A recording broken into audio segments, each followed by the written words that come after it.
Ruby Ridge. For some people, these two words might not mean much, but let me give you a brief overview of this. So in 1992, Randy Weaver, who was just a guy looking to live a quiet cabin life, skipped a court date on a minor gun charge, and suddenly, the FBI and US Marshals were treating his home like a season final showdown. I mean, just picture this. Randy in his cabin, probably just trying to make a cup of coffee, when the government rolls up with more firepower than an action movie. Great.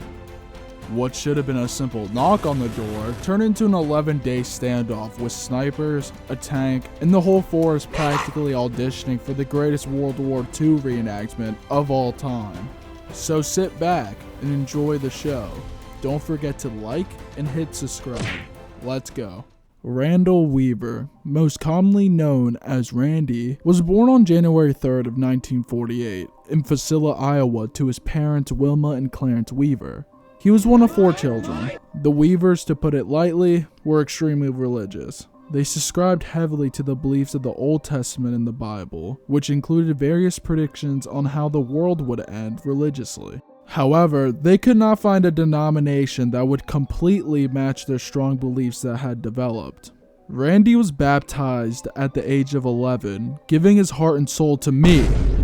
Nah, I'm just kidding, Jesus Christ. This religious view that his family had held brought home some conservative parenting tactics, which included harsh punishments. It didn't help that his family was already pretty strict on how it operated, so it didn't take much to get an ass whooping for Randy. Despite this, Randy was spotted frequently playing Little League baseball or hanging out with his friends. The effect an outcasted religion upbringing had on him wouldn't show for decades. Randy's schooling never went super well for him. His grades were never very high, usually scoring just enough to get through the class.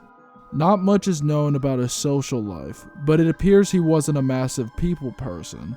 However, Randy was athletic, playing both baseball and football throughout high school, and somehow, bro pulled no In 1966, when Randy graduated high school, he did not want to follow in his parents' footsteps and become a farmer. He instead attended Iowa Central Community College for 2 years. The reason he only attended 2 years is because he dropped out in favor of joining the US Army in 1968. He was stationed at Fort Bragg during the Vietnam War, and it was suspected he was trained as a combat engineer. He was ranked a sergeant. In 1970, he was visiting his hometown when he reconnected with his only ex-girlfriend named Victoria Jordanson, commonly referred to as Vicky. After being discharged from the military in 1971 for unknown reasons, he went back to Iowa and married Vicky. They proceeded to live in Iowa for the coming years, working various jobs. Randy did attempt to go back to college at some point, but dropped out once more. Randy was a factory worker for a period of time, and it was unknown what Vicky's occupation was. Their lives were pretty Midwest average though, some would even say mundane, but things started to change when Christian fundamentalism trickled down into their lives. Man, it looks like my time's up. I'm gonna give it to Danny now. Everyone plug their ears. Wow, I didn't even know Angel could say words that big.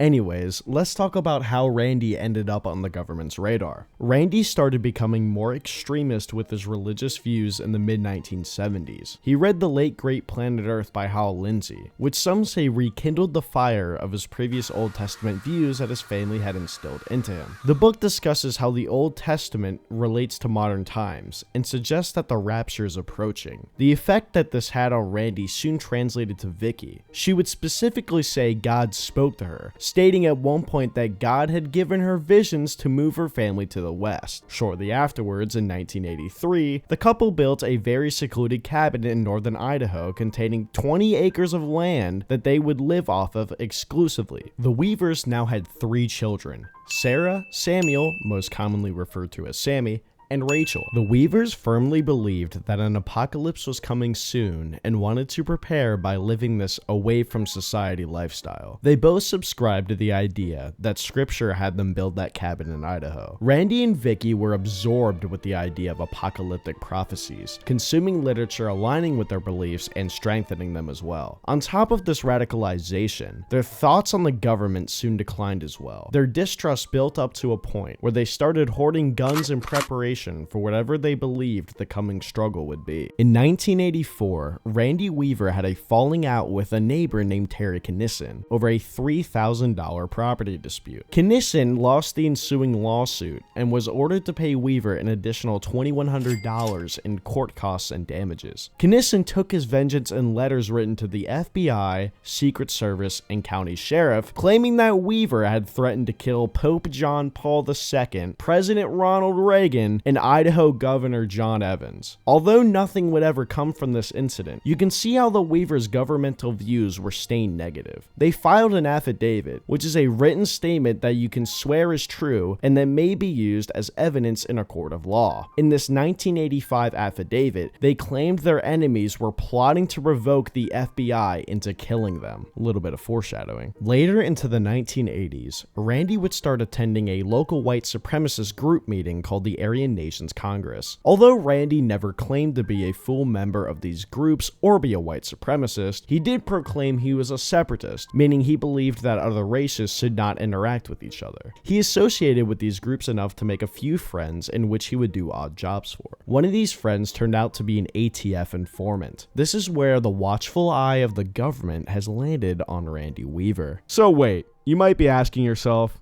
what's the ATF? Well, I brought Angel in to explain it for us. Take it away. Why are you making it seem like I'm being kidnapped? I'm not kidnapped, bro. Well, what is the ATF? Well, it's the Bureau of Alcohol, Tobacco, and Firearms. Or, guess what? It's called the ATF. According to the organization's website, they deal with the investigation and prevention of federal offenses involving the unlawful use, manufacture, and possession of firearms and explosives, and the illegal trafficking of alcohol and tobacco products. The ATF also has a series of special response teams to handle high-risk situations that need extra planning or surveillance. This is also another foreshadow. The ATF has come under fire not only literally, but also metaphorically. They are scrutinized for how they have handled the classification of firearms. For example, imagine you have a concealed firearm in your pocket. You know, it's just nice and cozy in there. But now you put a stock on it. Ho, that's where you're illegal and you're a threat to the government. And that guy robbing a bank over there, he doesn't have to worry about no laws because what he's doing's already illegal. I mean, you think he cares about what laws are on guns? You're funny. On top of that, the ATF also makes new corrections to these regulations that can threaten millions of Americans with up to 10 years in jail and up to $10,000 worth of fines, as well as having a felony on your record. And that's just the recent controversies, along with the situation we will be speaking about in a few minutes. Needless to say, the ATF does not have a problem using force magnitudes greater than what they are up against. The reason the ATF informants were involved with these group of people was due to their tendency to commit crimes against the government. The use of anti-government rhetoric and actions led to various hate crimes, including deaths of agents, and the ATF was the main target. Randy was associated with the leaders of these incidents, so they would send informants to stop violent plans and make arrests. The friend that turned out to be the informant was named Kenneth Fadley. Kenneth believed Randy could be a useful source of information about the supremacist group, so he begun to obtain information from him. For the following 3 years, Randy and this undercover agent would become good friends. They went to each other's houses and discussed their beliefs and anti-government language. In July of 1989, Randy would invite Kenneth to his house to discuss formulating a group against the Zionist organized government. In October, a conversation about firearms, which Randy knew a plethora about, began. The agent then requested to purchase 2 short-barreled shotguns from Randy, which Randy agreed to. In November of 1989, Randy was told by a different informant that he had been exposed. Randy ceased contact with this so-called friend and became even more radicalized. They gave him an option to reduce his punishment by giving up more information about the area in Congress. But as a real one, Randy said he's not a snitch. Oh, brother, this guy stinks! Charges were filed against Randy for the shotgun sale, and the feds caught him by staging a broken down car by a nearby road. When Randy and Vicky went down to help, Randy was arrested and charged with making and possessing, but not selling, the shotguns. He was released on bail. The feds saw Weaver as a possible conspirator to bank robbery or other crimes that the supremacist group would commit. However, his defense was shown to disprove these accusations. As for why he was caught for only possessing and not selling, this was a case of clear entrapment. In January 1991, Randy Weaver was arraigned for the weapon charges. Randy was told that his trial was in March, but it turned out to be in February. This was later blamed on a court official's mistake. Whether or not Weaver would have shown up for the right date is unknown, but either way, there was soon a warrant out for his arrest after he failed to appear in court. The reason Randy had communication issues with the court was because of his lack of a phone. They used communication by mail, which Randy rarely checked. So by the time they had changed the court date, he wouldn't have known. The assumptions fed into the worst preconceived notions of both sides. Marshals developed a threat profile on the Weaver family and operational plan Operation Northern Exposure. Weaver was more distrustful than ever, was convinced that if he lost the trial, the government would seize his land and take his now 3 children, a newborn, and his wife homeless. This is around the time that Kevin Harris, who was living with them previously, will now come back, as it was one of the only people that Randy could trust. Randy was now a fugitive from justice. On March the 4th of 1992, one of the only peaceful interactions between the feds and Randy occurred. They told him about his warrant, and Randy, with a gun on his back, told them to f*** off. ATF had passed the case to the Marshals, who begun surveillance on his house. The federal agents appointed Marshals to do these actions because they believed that the Weavers would not go down without violence. The method of which they would do this was men in camouflage would put small hidden cameras and microphones around the wooded area of the cabin. They would do this for a total of 4 months. During this surveillance, there was zero interaction between the Marshals and Randy. On May the 5th of 1992, one of the Weavers found a hidden camera, which increased the paranoia of Randy, as if that was even possible. The Weavers started becoming extremely defensive, only going outside when it was necessary. Kevin and Randy would come outside anytime a suspicious noise was heard with guns drawn. They remained on top of a mountain,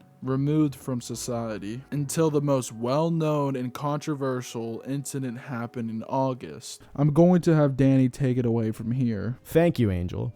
I would like to preface this section by saying that this is one of the most important events to happen in the ATF's timeline. On August 21st of 1992, the Weavers, still fortified in their cabin, are alerted to their dog, Stryker, barking loudly. The dog was blasting in this manner due to the Marshals running an experiment in which they would test Stryker's reaction to a rock being thrown near the cabin. Excellent work, feds. The dog ran rapidly down to the wooded area where the rock was thrown, followed by Randy's son Sammy and the trusted friend of Randy, Kevin Harris. Randy himself went down a more established trail to a point that he believed the dog and the boys would land at. The Marshals, dressed in camouflage so as to not be spotted, let out conceivably one of the loudest sounds that a human can cause, a gunshot. And with that, the first casualty in the siege was Stryker. Sammy, being close behind Stryker and witnessing him fall to the ground after the gunshot, screamed, "You shot my dog, you son of a bitch," and then allegedly fired 3 shots at the trio of Marshals. A Marshal, most likely to be William Deegan, fired in return, hitting Sammy in the arm. Sammy proceeds to run away, while Kevin, who was following closely behind, raises his rifle and shoots William Deegan in the chest, claiming the first human life of the soon-to-be standoff. A shootout ensues, and Samuel Weaver attempts to run back to the cabin, but gets shot in the back. claiming his life. Harris, after firing only a few rounds at the Marshals, sees the body of Sam and continues running back up to the cabin. If you remember, Randy was also running down the path from the cabin. Randy interacted with another team of Marshals that were on the scene, in which they pointed their rifles at Randy and said, "Freeze, Randy Weaver," in which Randy, recognizing that these are federal agents, said, "F*** you," and ran back up to the cabin, while exclaiming, "Ambush!" Randy had heard the altercation happening with the other boys and the second team of Marshals, and fired a few rounds in the air to alert them of where they were to head back. Unfortunately, only one of the boys, Kevin Harris, would make it. He would report the news to the family, and as you would imagine, they were devastated. At this point in time, the Marshals did not know that they had killed one of the Weavers somehow. All that they knew is that one of their agents was killed, and that this is what they reported back to their headquarters. They also did not report the actual start of the gunfight relating to them being spotted by Stryker, and used language that would imply that the gunfight is still ongoing, and that they are being held down, despite this being completely untrue. Keep in mind, the entire time that Kevin and Sammy had the gunfight with the agents, they had never identified themselves as Marshals. This form of lack of knowledge, or ignorance, however you want to look at it, would perpetuate throughout the standoff. Later that day, Randy and Vicky go down the trail to where their son's body was located. They pick him up and put him in a small shed behind their cabin. The Marshals also proceed to pick up William's body from the wooded region. At this point, the case has become a much bigger deal not only to the public, but the government. The government firmly believes that the Weavers are out for blood and will do nothing but fight them. Whether this is the case or not is up to you. For the third time in this case, it was handed off to another agency. The Marshals gave this case to the FBI, obviously one of the most trustworthy groups to put this in the hands of. It is now the 22nd, or the day after the gunfight. The FBI has brought in a hostage rescue team, believing that Randy is holding his own family hostage in the cabin. There is now a perimeter around the crime scene, and all nearby homes are evacuated. The FBI imposed an extreme rules of engagement, which includes that if any adult in the cabin is observed to be carrying a weapon, they are a threat, and a shot should be taken at them as long as no children are put in danger. If any adult is still harboring a firearm after the surrender announcement is made, then deadly force should be used against them as well. The FBI also stated that they will not be compromised by any creatures, meaning that they would shoot Stryker again probably. The final rule states that anyone, even besides Randy Weaver, Vicky Weaver, or Kevin Harris, presents any immediate threat to any FBI official, deadly force should be used against them. The Weavers, terrified at this point, are within the belief that they are not going to be able to surrender without being shot at, so they continue hunkering down inside their house. Surveillance continued. The family was in a state of shock about their son and the situation as a whole. A slight rainfall began, and Vicky proposed that they start collecting rainwater because the Weavers did not have much food or water in stock inside their cabin. The HRT unit from the FBI began to post snipers on ridges surrounding the cabin. The FBI attempted to use various tactics to persuade the Weavers to surrender, including loudspeakers, psychological operations, and stimulated raids. On August 23rd,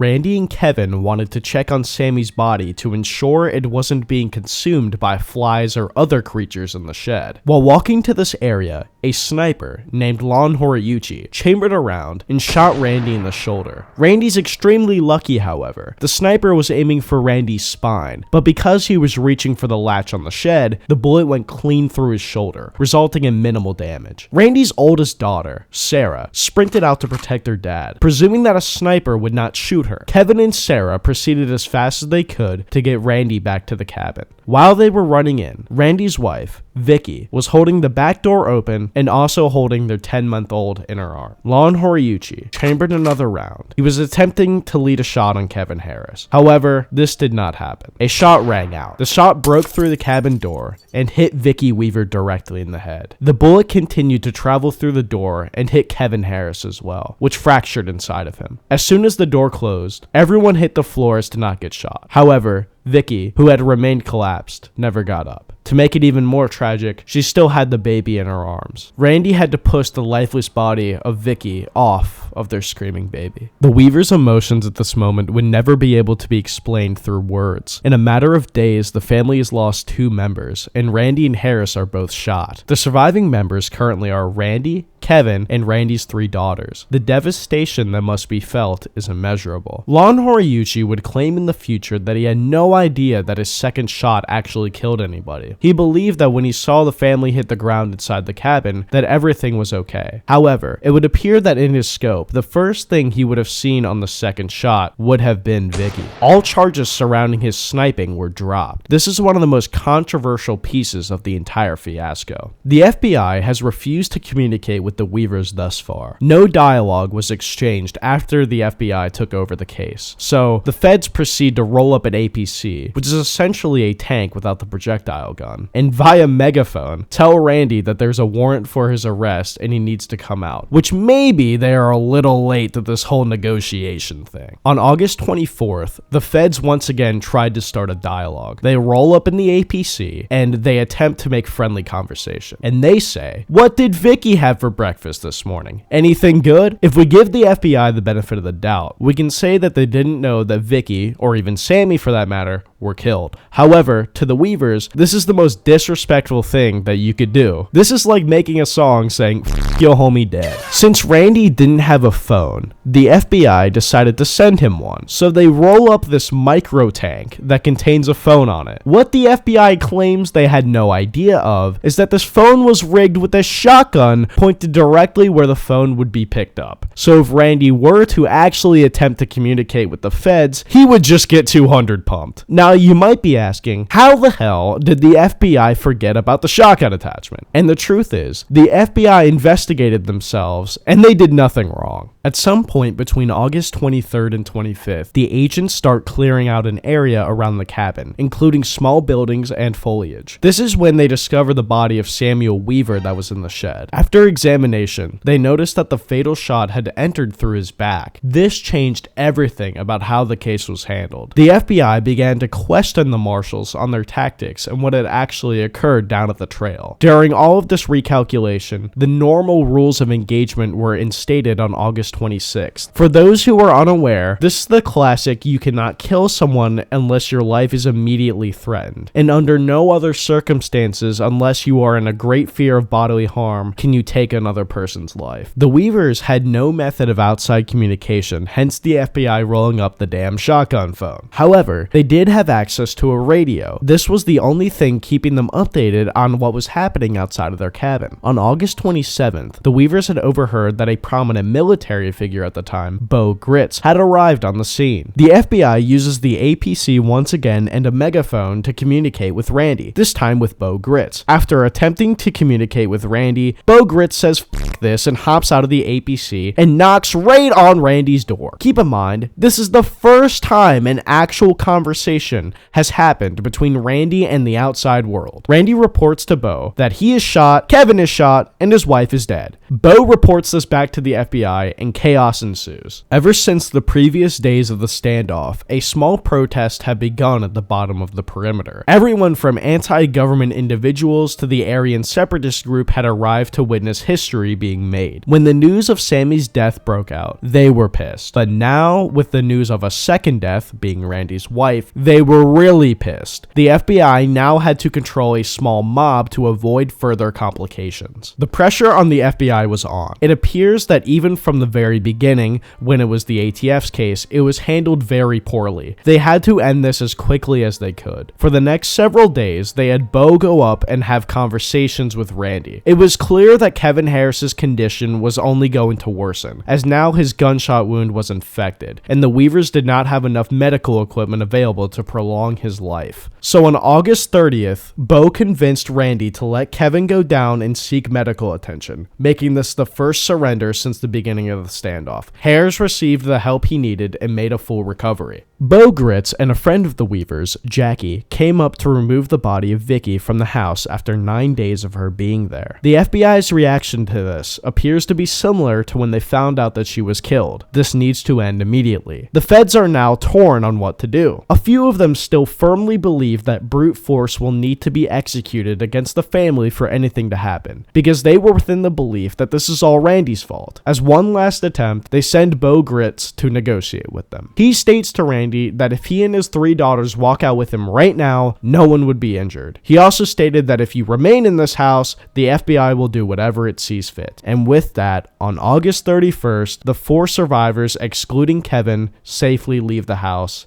ending the siege. At this point in the story, you might be asking yourself, well, after everything that the FBI put them through, do they get a happy ending? Well, not exactly. I'm gonna let Angel explain that part for you. Alright, let's get into it. As the situation died down, legal prosecution of everybody involved begun. And when I mean everybody, I'm not kidding. They try to get Sarah Weaver charged as an adult on an account of accessory to first-degree murder, but thank God that was dropped. Randy Weaver was charged with the previous crimes relating to the shotgun, which was manufacturing and possession, and of course the worst one, failure to appear in court. What's insane is out of everything they did to Randy and his family, it was dropped to just a failure to appear in court. That was the final verdict for him. The reason everything was dropped is because of the legality of what the feds did to Weaver. They completely entrapped him into selling the shotguns. This landed him a sentence of only 18 months in prison and a $10,000 fine. Randy was credited with the time served from the previous conviction relating to the sale of the shotgun and only served 16 months. Kevin Harris was tried for the murder of Deputy U.S. Marshal William Deegan. After investigation of the incident as a whole, it was concluded that Kevin acted in a way that would have been understandable for the situation at hand, so all of his charges ended up dropping. All surviving members of the Weaver family committed to a civil lawsuit against the United States government for wrongful actions committed against them. In 1995, the case was settled, probably in an attempt to keep them quiet. What's wild is the government only gave Randy $100,000, and each of the 3 daughters got $1 million. Sarah Weaver has since become an activist towards government injustice against the public. She has done various media interviews in which she has spoken out about what her family has faced. Instead of being traumatized, she seems to have taken a more relaxed position on her religious beliefs and has accepted the tragedy as a whole. The same cannot be said for Randy. He became reclusive, hating how the world operated around him. He didn't interact with many people. He hated the government and even switched his religion beliefs, according to some sources. However, this topic is debated. Regardless, he has been quoted saying that he wants to die and is now an atheist. He still would show up to some anti-government events and protests. In contrast to Sarah Weaver, Randy seemed to live in a misery that was Ruby Ridge. Even on his deathbed, he never found peace. On May 11th of 2022, Randy passed away at the age of 74. Hopefully he can rest easy knowing the profound effect this had on the government's image. The Ruby Ridge incident significantly tarnished the image of the US government, specifically law enforcement agencies. The events raised serious concerns about excessive force, poor judgment, and the lack of transparency. The government's handling of the situation was widely criticized, leading to the accusations of heavy-handed tactics and disregard for human life, as well as Deputy U.S. Marshal William Deegan, further fueled public outrage and distrust. The incident highlighted systemic failures within law enforcement agencies, prompting calls for increased accountability and oversight. Ruby Ridge became a symbol of government overreach and a rallying cry for anti-government movements. The negative perception of the government that arose from the incident continues to shape public discourse and political debates to this day.